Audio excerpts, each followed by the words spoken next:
Usa ka lalaki nga gihong sakop sa Abu Sayyaf Group na dakpan dinhi sa Sugbo. Adunay live update si Nico Serino. Nico?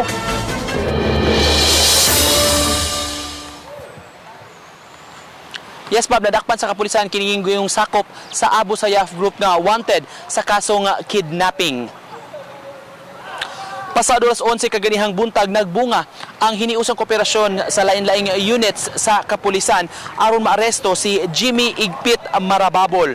Si Marababol, Bob, doon na ni siya nag-ung-ung nga warrant of arrest gumikan sa kasong kidnapping ug serious illegal detention ni adto pang 2017 sa Liloy, Zamboanga del Norte. Si Marababol gingong sakop ni siya sa ASG kaniadto apan gikatahong mi pledge og allegiance sa laing grupo ang Daula Islamia nga nagbase sa Zamboanga, Sibugay. Gibutyag ni Police Brigadier General Val de Leon, ang Regional Director sa PRO7 nga si Marababol usa sa mga principal suspects sa kidnapping ni atong 2017 sa anak sa mayor sa lungsod sa Labason, Zamboanga del Norte, anak ni Mayor Eddie Kimbo.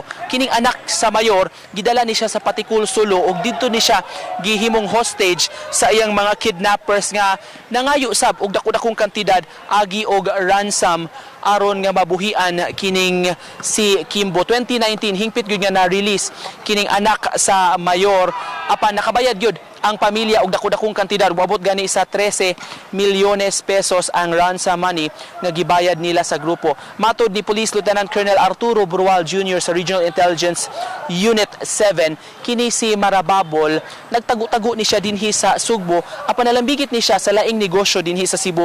Gani kaganiha atol silang operasyon gikatahong atol jud kini sa pag-order nila ba ni Marababol og bugas sa ilang negosyo nga bugasan. Atong paminawon karon ang tipik sa pamahayag sa mga police officials ning ining ilang operasyon.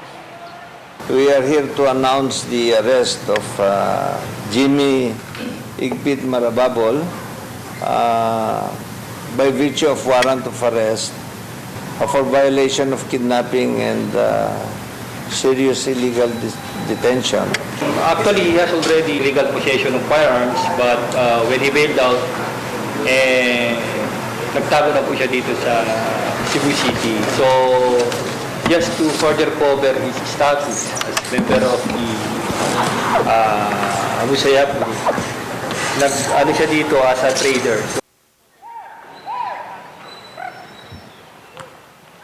Samtang nagpadayon pa, Bob, ang follow-up operation nga gihimo sa kapulisan kay posible nga doon na pailay mga kaubanan ni atong kidnapping incident o baka sa ilang grupo kining si Marababol nga nagtago-tago usab dinhi sa Sugbo. Gibutyag ni General De Leon nga gikatakda nga i-return na nila ang warrant sa korte sa Zamboanga del Norte aron mapresentar sab kining maong dinakpan o depende na sa judge nga mo issue sa commitment order kung asa i-detain kining si Marababol, Bob.